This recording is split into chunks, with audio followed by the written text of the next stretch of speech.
I am Doug Friedman. And I am Meredith Levy. And this is Your Mental Breakdown, the podcast.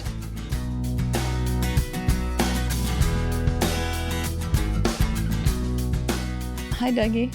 Hi, Mare. I want to cut straight to it because you said something right before we hit record that you were like, no, wait. Let's do it on the podcast. So, hi, everybody. We're licensed therapists. We're not your therapists, but we're talking about therapy and I don't know. Yada, you guys know what we do, blah, right? blah, blah. All right, cut to it because you said, oh my God, I got to tell you like the dumbest thing. Well, I have three things. The first one is the heat makes me want to fucking punch a bitch. It's cooling off. It's cooling off a little bit. We're getting there. Now it's only like 90 with 90% humidity over here by the beach. Must have been real hot where you are. I'm told it was real hot outside. I stayed inside. Good call. Not true. Yes, it was very hot. I went in my pool at night. That was lovely. Oh, yeah. I don't go in the pool at night. That's when Jaws comes to the pool. I can't do that. I get scared. It's the most irrational fear. Oh, seriously? But it's real. You really don't go in the pool at night? I do not go in the swimming pool at night because I am afraid Jaws will be in the pool. Yep. Do you have a light in your pool? No. That might not help anyway. Then you could just see Jaws better. Yeah, it freaks me out. It has always freaked me out and always will. And it's totally irrational and I have no interest in getting over it. It's not going to negatively impact your life, really. No, not really. Oddly, I could jump in a lake at night, no problem.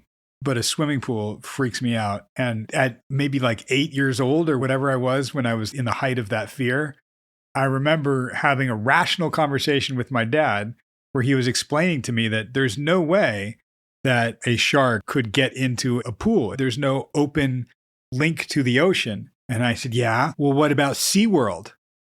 I was just going to say, and then you're like, Shamu?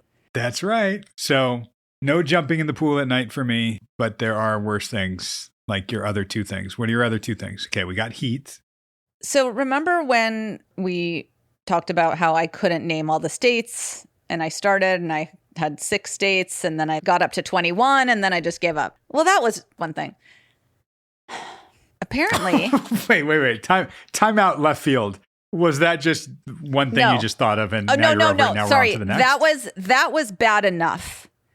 Correlated to the fact that I didn't know until just yesterday that that the Queen of England also was the Queen of Canada, Australia, Papua New Guinea, Jamaica, Northern Ireland, Scotland. I memorized a lot of them because I was in such shock. My sister was like, well, they're in Canada. And I'm like, why the fuck are they in Canada? They're in mourning. And she's like, she was the Queen of Canada too. And I'm like, I'm sorry, what? I had no idea. So everyone judging me right now out there, judge away. We don't have to judge you. I mean, it's fine to judge that. I'm 48 and I didn't know the Queen was also the queen of basically the entire world.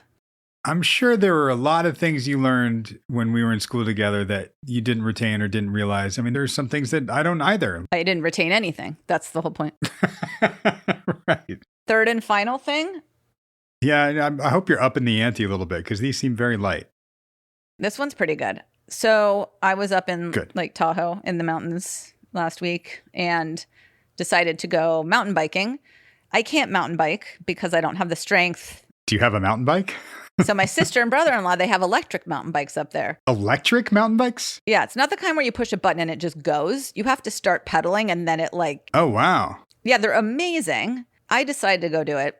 Middle of the day by myself. It's like 100 degrees out. I did wear a helmet and my brother-in-law did give me his satellite phone because I am so accident prone that everyone was like, okay. Oh, no. So I fell a solid 6 to 8 times.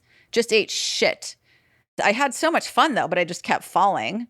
And I came back, I walked in and I was like, don't freak out. I didn't know that I was like all bloody and cut up until I got home, but sprained ankle, black and blue bruises, cuts all over, like a huge gash in my hand.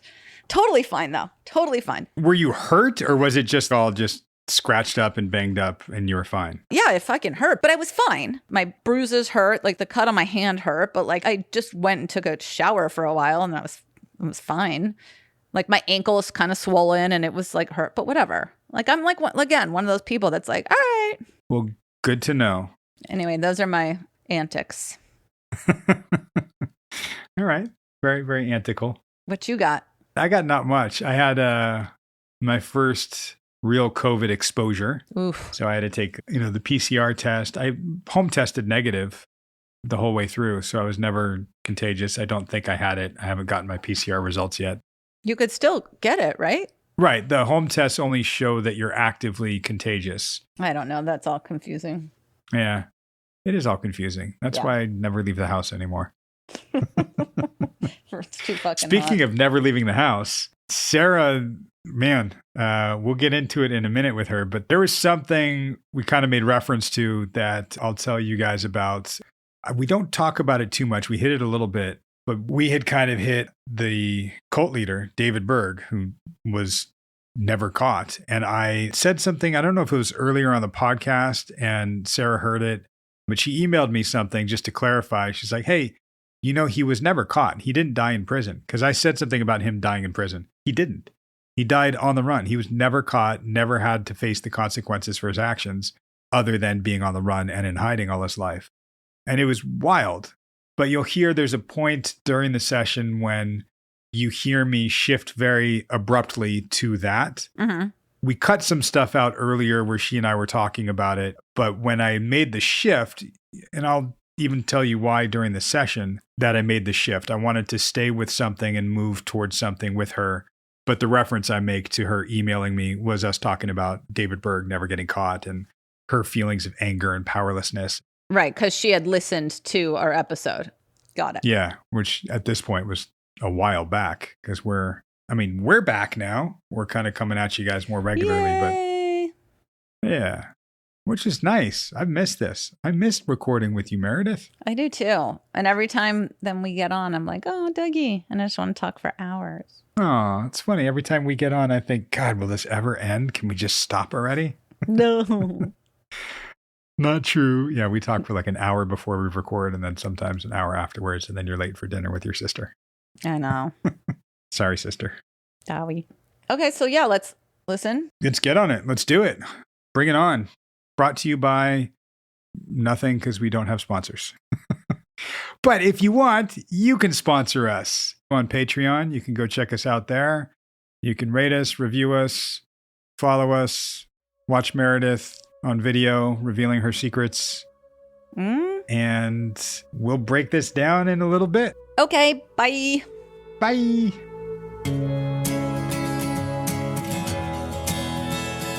There's always a lot of conflict over at my ex's house between him and his girlfriend, not unlike my marriage to him. It's already quite stressful for the kids to have to hear the shouting and the hollering and the, kicking each other out of the house at various times and whatever, right? It's all stressful and it's always been, but it's never been acceptable. The kids both, I can tell that they're really stressed and I'm always like, okay, what happened?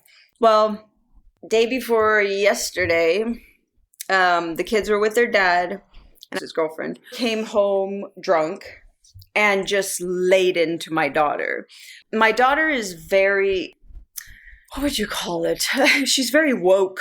I think that's the word the kids use.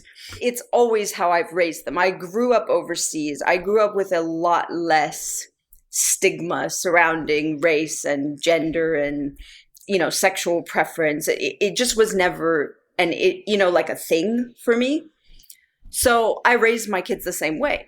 I don't have any problem with whoever you are, whatever you want to be, as long as you're being a good person and doing what you're supposed to do and making life better. So this is how, especially daughter has, that's the way she's adopted thinking. She's not entirely sure of her sexuality at this point. She's leaning towards girls, which again, no problem. But she's very young still. She's just very open. She does like the idea of not being gender labeled. I ask my kids to teach me every week all the different ways I'm supposed to say things. Daughter is also an extremely, I want to use the word wise person. She has a lot of anxiety, just like I do, but she has, I guess, somehow learned from me to handle it in a very, okay, let me tell you what happened. So, girlfriend comes home and just lays into daughter, just, so-and-so told me that so-and-so told them that they told somebody else that you are not a girl anymore. So daughter is just like, get out of my room. I am not doing this with you right now. I have no idea where this came from. You need to leave. And then she just went harder. Why you have to be so sensitive, just like your mom? She just starts going off and off. Daughter is bawling her eyes out and she sends me a text like, I'm so stressed out, mommy. I don't know what to do. I'm not going to be able to sleep. So of course, that's just like a knife in my heart because there's literally nothing I can do when they're at their dad's house. Unless they were being hurt, I couldn't ever just go and pick them up when it wasn't my custodial day. So it's always a really tough thing. And it's happened a number of times where the kids will be like, I don't want to be here. I really want to come to your house. Can't you just come and pick me up? And so, of course, it totally breaks my heart. Nothing I can do. She doesn't want to go into it over text. So this is the next day. I pick her up and we have probably a 2.5 hour conversation. I have never been so proud in my life of my daughter. She just handled the whole thing with like such poise and grace. Oh my gosh, she was so amazing. She just stood her ground. Daughter has been so cagey about all of her feelings surrounding this. She wanted the right time. She wanted to sit down with her dad and tell him when she thought the time was right, etc. and so forth. So the whole thing, on one hand, I'm just feeling so much anger and like I'm literally feeling hot when daughter's telling me all this. You would think girlfriend was the 13-year-old and daughter was the 47-year-old or however the fuck old. Girlfriend is Jesus. This woman, I can't even. So obviously I'm just telling daughter, I could not be more proud of how you handled that. But the pain inside of her was 100% real still, as we were talking about it. She's going through so much anxiety and so much struggle, and it always just breaks my heart. You know, then we have a super fun night. Tell me about that for a second. Because I can't fix it. I have to send them back. When it's time to go back to their dad, no matter what they say to me, I have to send them back unless I can prove that they are being abused. I mean, look, there is something about the story that I don't want buried. You said it at the beginning, you said it at the end. Girlfriend was drunk and berated her. For nothing. I hear that. And as a therapist and a mandated reporter, I kind of go, that's something that I would look at and go, is there a history of this? This is the situation as it's been during my marriage, as it's been since he started dating this chick. Girlfriend fuels the crazy because she joins right in. She might be even more crackers than ex-husband in the sense that she has zero control. Ex-husband actually came in and defended daughter, which I was blown away by, honestly. When she told me that, I was like, whoa, hold on. Your dad came in to shut girlfriend up and defend you? And she was like, yeah, I know. I was really impressed too. Why do you need to involve the children? And again, why the fuck do you need to get angry? Hang on. I want to stick with this for a second because there's something happening to you. And it's not just, what girlfriend's doing is wrong or not safe. But what I can hear in you, and I don't know if you hear it too, but I can hear, I can hear the elevation in the cortisol levels right. And you know it, and you said it before. You're angry. I am. And powerless. I think that's the main reason I'm angry. This has been going on for years. And what I have always told them, and what I've even told them individually about bullies at school or kids that are mean at school, it's because they are not happy with themselves. Has nothing to do with you. If that person needed to discipline you or deal with something, they would have done it in a loving, parenting way. If that didn't happen, that's not on you, right? That is their problem because there's something going on in here with them that makes them lash out at kids. Great lesson. And like you said, daughter is wise, and that is intellectually correct and wonderful. But it doesn't take the feelings away. Exactly. You said it earlier. Her feelings were absolutely real. Right? And that's something that I want to stay there for a second because, what you're describing is your experience growing up too. Absolutely. That's probably why I get so worked up when it happens. And again, with the powerlessness, like right now, I would walk over there and freaking punch a bitch. But who's that going to help? Who's that going to help? It might make me feel better for a second. I want to tap into that, just that piece, because I don't think you ever got in. Holy crap, Sarah. Like, holy crap. I can't believe, when you emailed me and I was like, when I saw that, my jaw dropped. It was like, I don't know the story of him very well.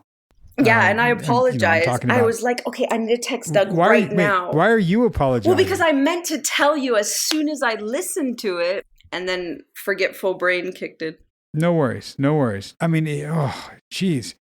In my understanding previously, because I didn't know. I knew Children of God. I knew David Berg. And I knew that he died in the 90s. I thought that he got caught and charged and shamed. Oh, hell no. I wish, man.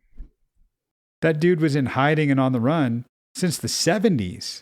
The whole time. That's why you guys were country to country. That's exactly right. And why when we lived in those secret homes, or what they called homes, is because those were locations he would show up at when he was like on the run. So literally they were like his safe houses. The guys, I don't know. I guess I should give him evil genius, but to literally affect so many lives. He was on the FBI's top 10 most wanted list at some point. I couldn't tell you the actual year, but he was on there. To just completely continue preaching, telling everybody you are God's direct mouthpiece, sending out, what he called his letters to all of his cult members, and just never getting even close to getting caught. Unbelievable. But also believable because, like everybody in the cult who was an abuser and who did follow his letters, they never got fucking caught either. I just recently read that there was a handful of people that actually were indicted in England.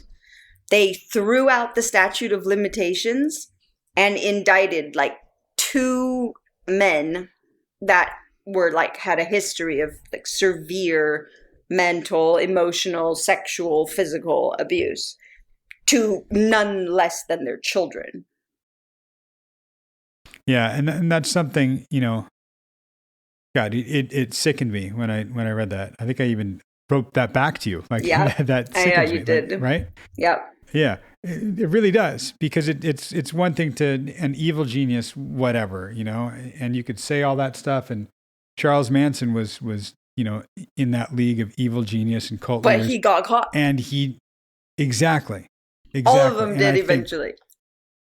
Little fucked up because he got glorified and he became a celebrity because of that, which it's really messed up. But I hear all this, Sarah, and really what strikes me most, something you said earlier, I'd punch a bitch, right?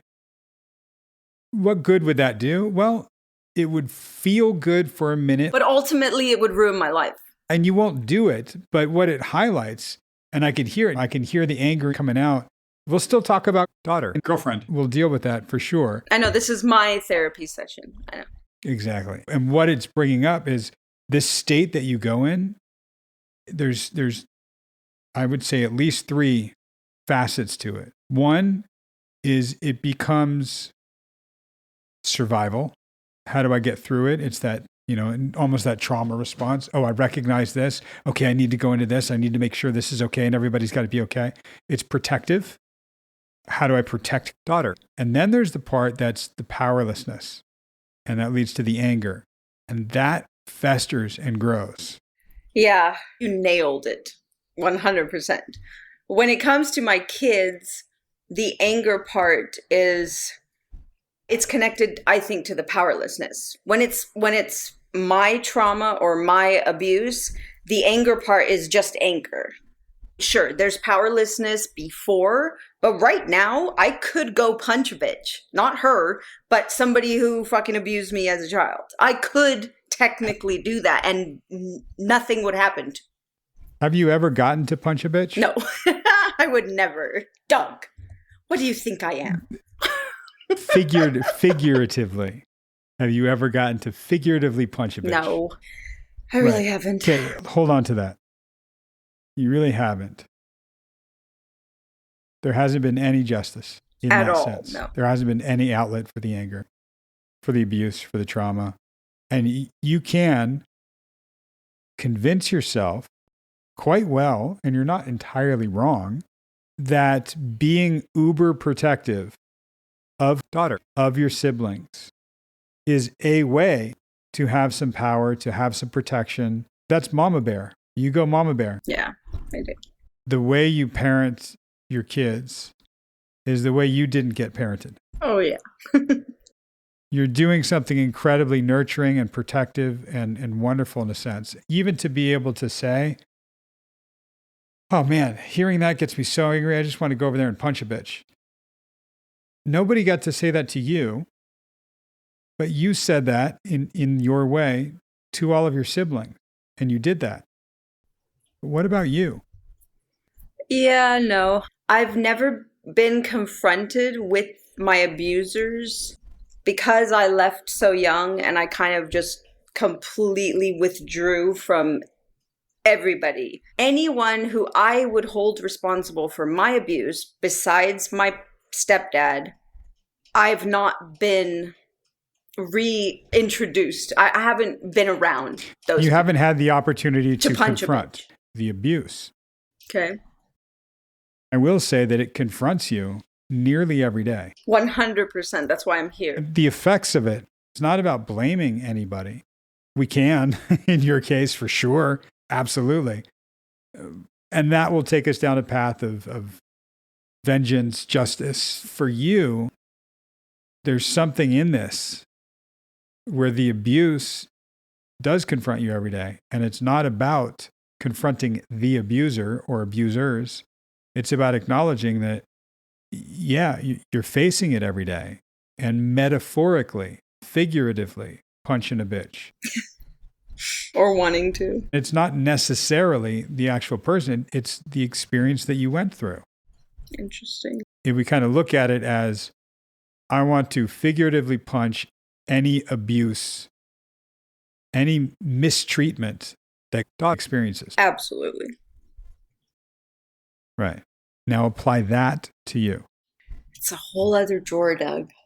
It's the same trunk. 100%. It's been a few months, and I'm starting to accept the fact that I am a trauma survivor, and as such, I do have trauma responses.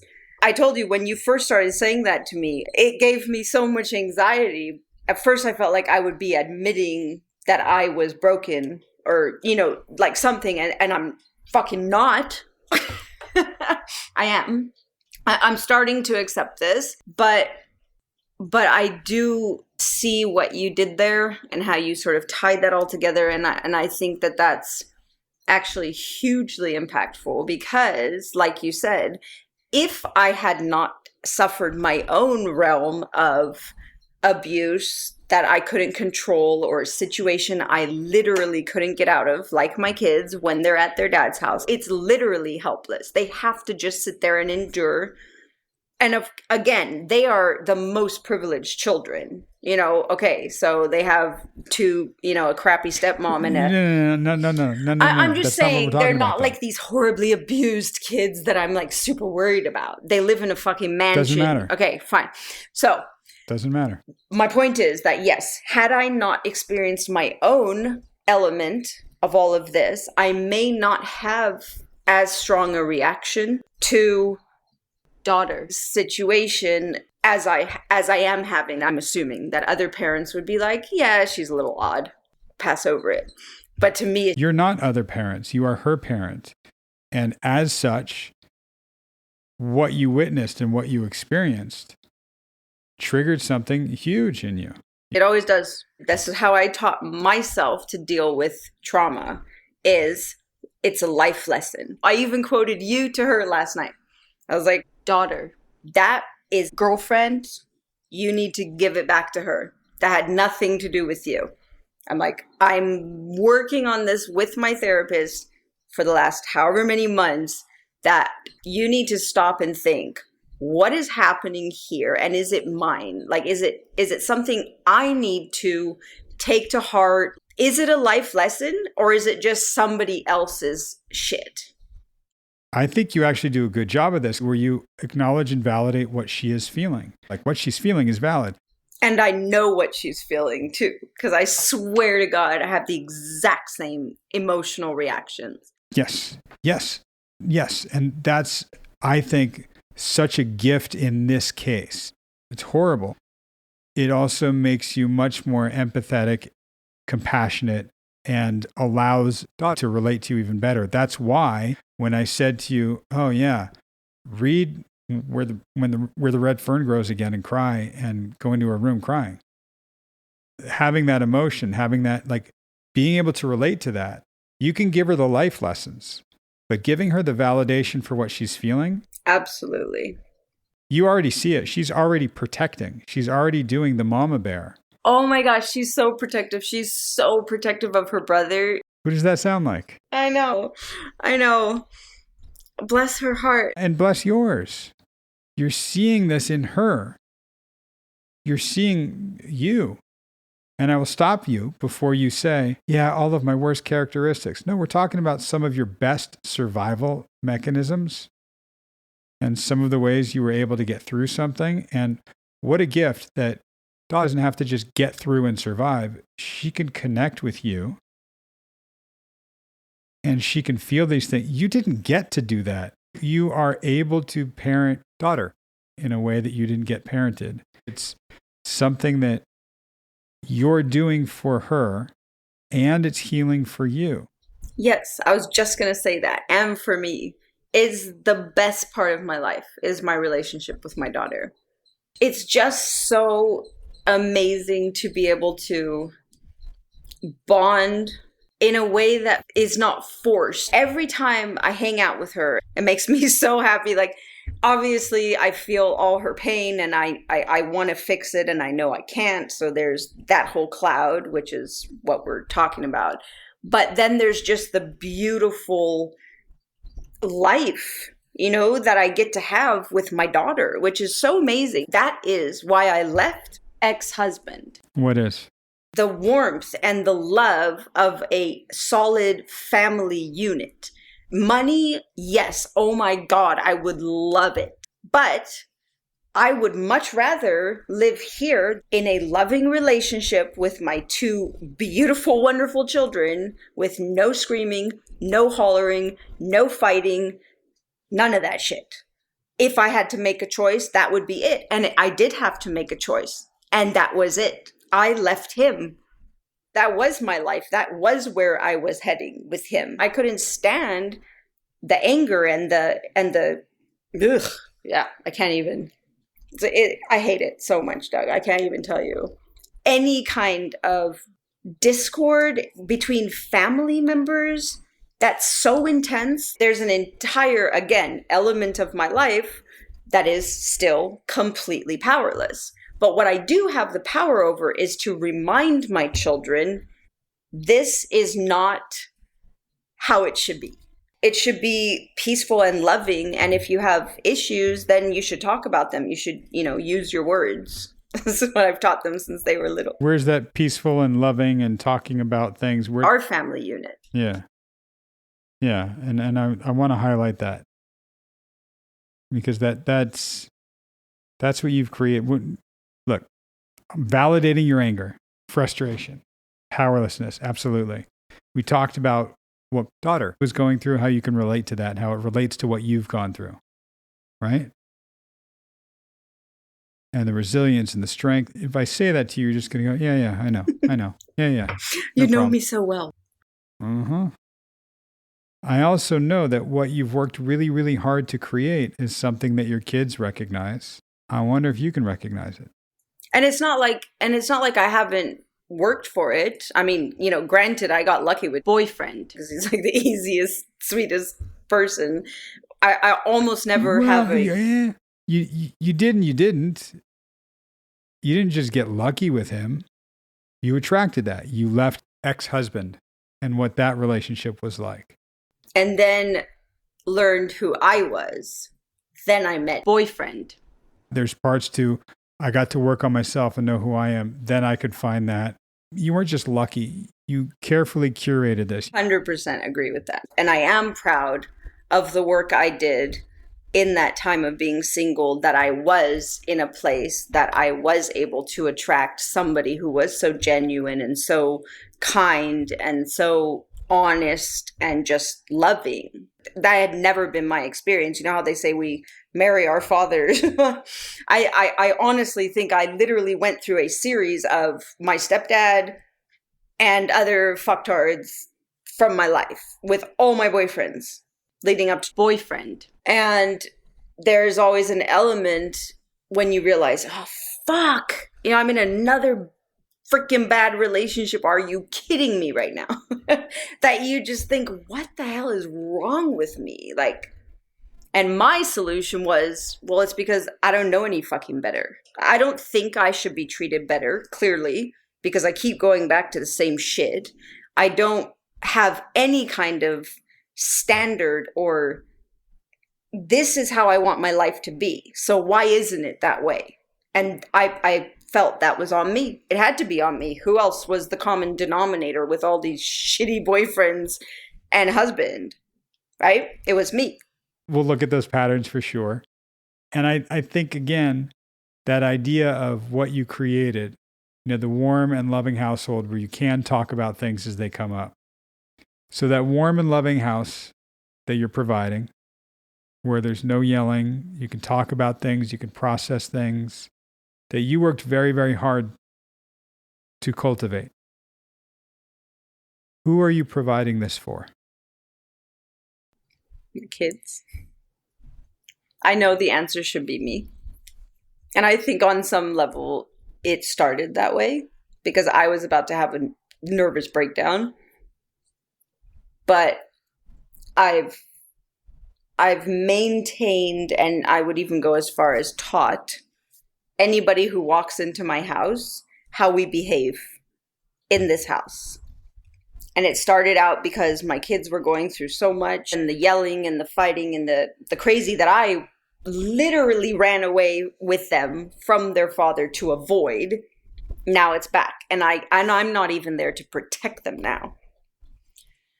So my focus has always been that this house, it's their safe place. It's the place that they can come and get a good night's sleep and not feel anxiety and not have headaches and stomach aches. And, that's this place. And that's all Yes. I can do for them. Yes. Perfect, beautiful. They, in this case, is your children, is you, is boyfriend, is anybody that enters into this space. They is all encompassing here. That's who you're providing this for. And it's not my children. Well, it should be me. It's all of them because that's the environment you want around you. And you want for your kids to be surrounded with. That's what you've done. And it does suck when you see them in a different environment and you are powerless to that, absolutely. And I think you're doing beautifully with. Thank you. Thank you for walking through this and being able to stick with, when I poke. I know we could have, in the beginning, certainly when we were doing this, could have stayed with just the story but stopping and understanding what's going on with us and honoring that is huge. And why I keep checking, like being able to do that with daughter is huge. Not just, okay, well, here's the lesson you can draw. Here's how to survive. Here's how to, it's, oh, this is how you're feeling? Absolutely. I felt that too. It's a great experience for you. Thank you.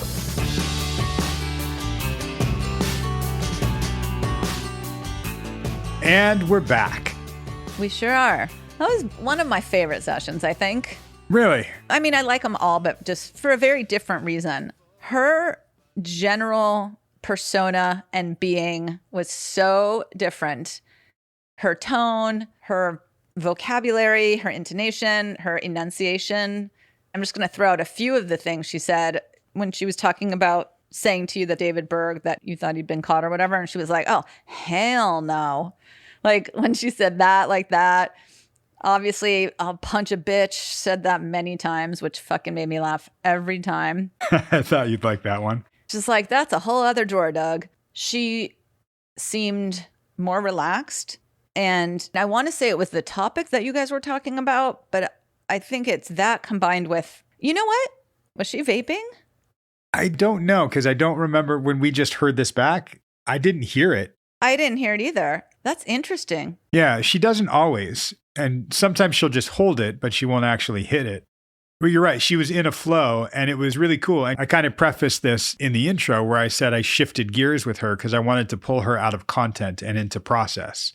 I mean, she was talking a lot about her daughter in that situation, what was going on. And when we brought it back to something else, it was cool. And she knew what I was doing. She acknowledged it. She even said it like, I see what you did there. Right. This is my therapy. We're bringing it back to me. Okay. Yeah, I was a little confused by that because, and again, it was a great session. It all turned out great. But I was thinking like, what? Your therapy can be about, it still is your therapy. You're talking about your kids. You're talking about all this stuff. So no matter what, it was still about her and her therapy. Yes, absolutely. You're hearing this is what our 21st, 22nd session. So we're 5 months in. So at this point, she and I have a lot of trust. And I can do these things with her. And we've talked about some of these things.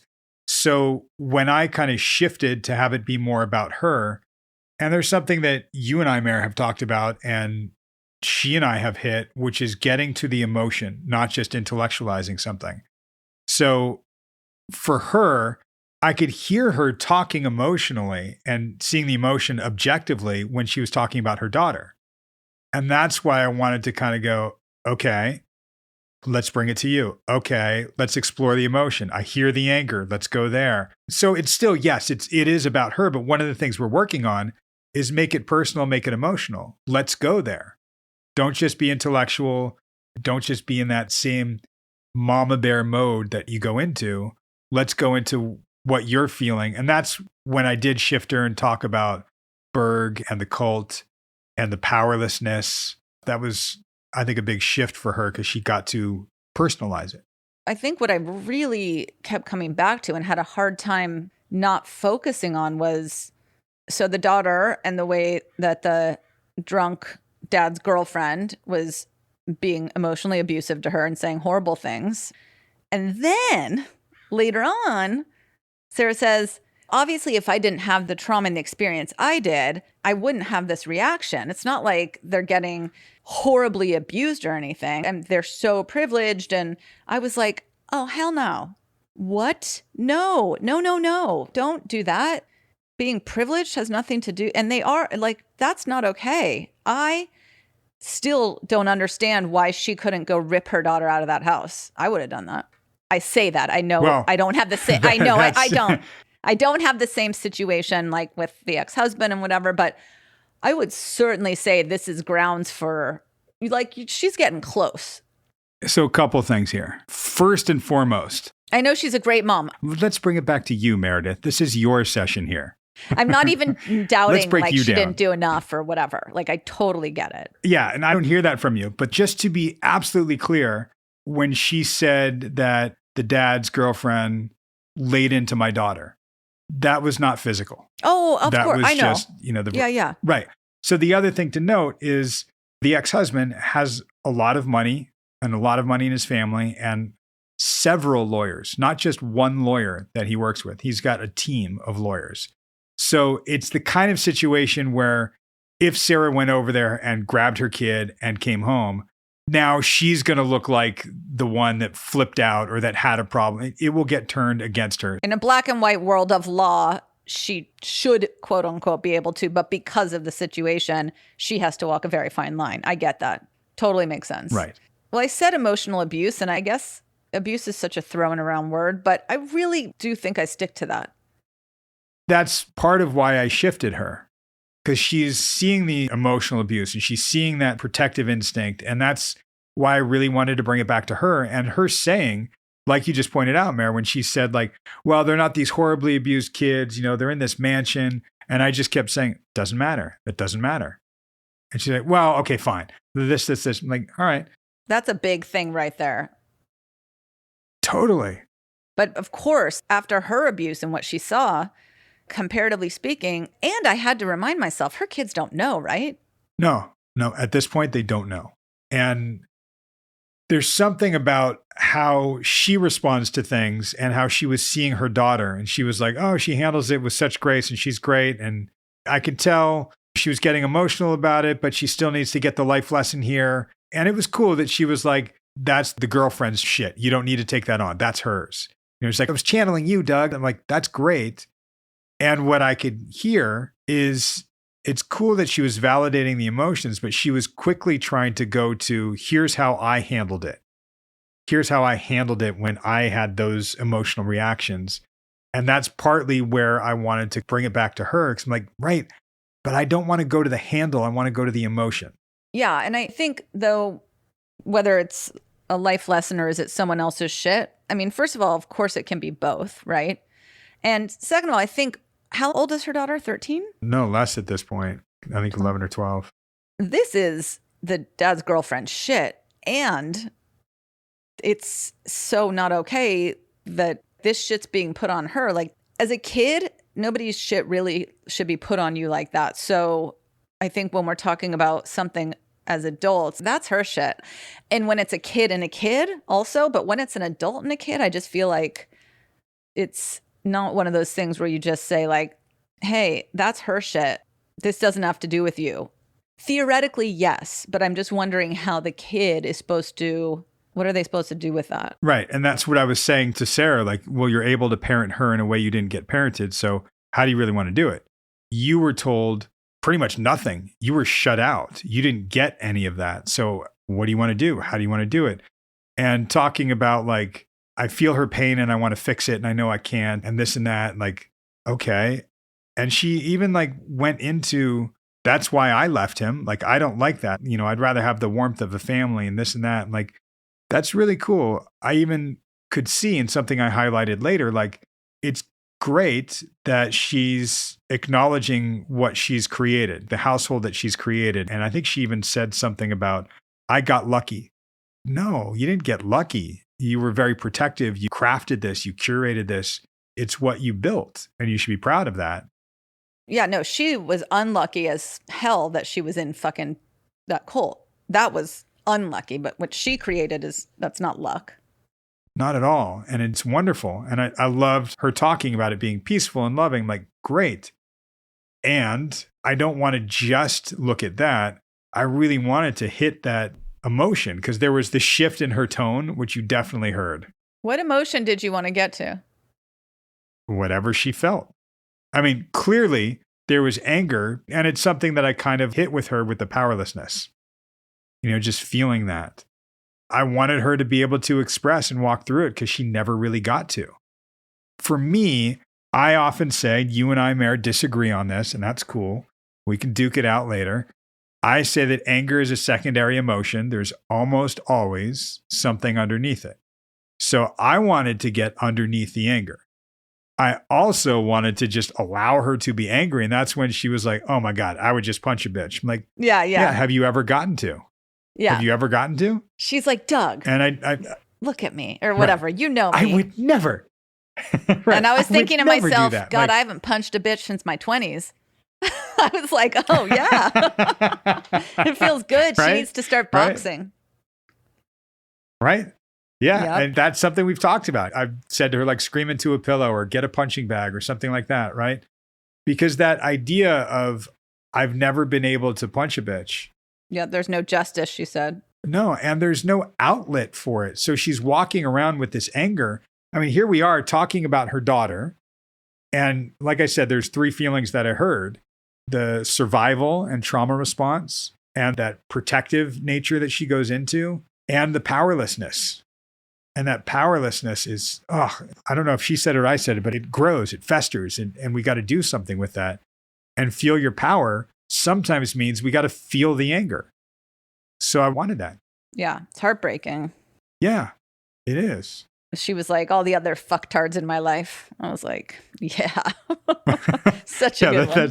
That's one of her favorite curse words. I like that one. Love it. It's very descriptive. She was talking about, I think she was talking about that she thought it before, or I wasn't sure. She was talking about the common denominator with all the shitty men in her life was her, which was true, obviously. Not that she was the cause, but that she was the common denominator. But I always go through that and think, people say, well, why do you attract those kind of men into your life? I'm like, I don't know, dude. It can't just be like the world, the like energy in the world always being, some of it's location. Some of it's like what we do for a living or whatever. Some of it's, but I think also for her, just, of course, her ex was in the cult, right? No. That was the teenage boyfriend that she got left out with. The cult with. Yeah. Okay. Talking about her being the so her as the common denominator with the shitty men in her life. Yeah, and it's something that I didn't want her to necessarily take the blame, but acknowledging some of that, sure. And she said it sort of at the tail end of our session, so I couldn't really go in it and kind of dig around, but it was a great thing for her to bring up because it means, oh, wow, you're acknowledging there's a pattern. And I said something like, yeah, we're going to look at those patterns. And I even said to her, like, at some point, I think when I made the shift with her away from her daughter and away from the ex, like, we can definitely talk about that too. I want to go with this and we'll follow this. And that's a lot of times we'll do that in a session where we hit a thread and we need to follow it because that's sometimes where the emotion or where the healing needs to come out, or we need to allow something that room to breathe. And I will very much put a pin in things and acknowledge them, or just, we'll write notes at the end of a session and I'll probably write down, she brought up the pattern of partners and boyfriends and she's the common denominator. So I know we can talk about that at some other point, but it wasn't the session to do that in. Yeah. And I think she was referring to, sort of like you said before, she wanted a solid, loving, warm family unit. That's why she left her ex. And that to this day, it's important that their home, her home, is their safe place. And I was thinking, you never had a safe place, Sarah. Never. Literally never. Which is, to me, so amazing, and why I really wanted to drive home to her the idea of home, that it wasn't getting lucky. She chose a boyfriend that is very safe for her and very good for her, and a home environment that's very safe and stable. Like, great. And there's still chaos around her. She's the first to point that out. I'm pointing out, right, but can we look at the internal and just take your home on the inside? That's your safe space. And we can use that analogy or metaphor or simile or whatever device it is, literally. Ooh, that's a good one, Doug. Herself. Yeah. Thank you. Herself being her home that she's created on the inside, she can have that be a safe space. It hasn't been for her, but mostly because of a function of the environment that she puts herself into. What we're working on is having her quote unquote home environment within herself be the safe space where she knows she's okay. I like that. I like it a lot. That's why we do this work. You do good work. I do good work, but you and Sarah are doing great work. Thank you. Thank you. We definitely have our moments. This one was full of moments. I really loved this session. with her because she came in hot. She came in like fired up about this thing. And I've told you, Mary, like, I don't care about the details. I mean, of course I do. I care because I can hear their process coming out. And with this one, I even said in the session that we could have just let her go off on the ex and his partner and her daughter and on that whole situation. She could have spent an hour venting about that. Okay. I love that we could turn it around, that we now have the trust. And she didn't just need to vent this and get it off her chest. She even said like, well, yeah, that's why we're here, Doug. You're my therapist. It's my therapist. Like, great. Let's dig inside a little bit. I love that she trusted me enough and herself enough to go there within herself. It was great. It's so interesting because I'm such a behavioral therapist that my mind jumps to, okay, and now what? What are we going to do about it? So how can we make it so your kids understand, blah, blah, blah, whatever. But yeah, totally. It's great. There's a line that I'll use on clients in the middle of a session, and it sort of encapsulates what I like to do with a session in its entirety. The line is, how does that resonate with you? Because I'll say something back to them in a way that's like what we've been working on, or to use Sarah's language, some life lesson in there. And I'll say, how does that resonate? And it gives them a moment to digest it and think about it. In the grand scheme of things, in sort of the forest, not just the tree in front of you, it's how does a session resonate with you? You know, you have a whole week to think about it, to let what we brought up in this session, let that kind of resonate in her. And she'll start to see it in her daughter, in her situation, in herself. And it will be really interesting to hear the following week, how did any of that sit? I like that. Yeah, I like it too. When clients can do that, sometimes they're in a constant state of crisis and you can't. And sometimes, as you know, your clients will reach out to you several times during a week. They don't just let a week go by to digest what you worked on. And then, oh, here's what happened this week. Nope, it's every day, every hour, the new crisis, right? Yeah, yeah. Yes, that's why. Yes, sir. You do what you do the way that you do. Yep. I love my clients.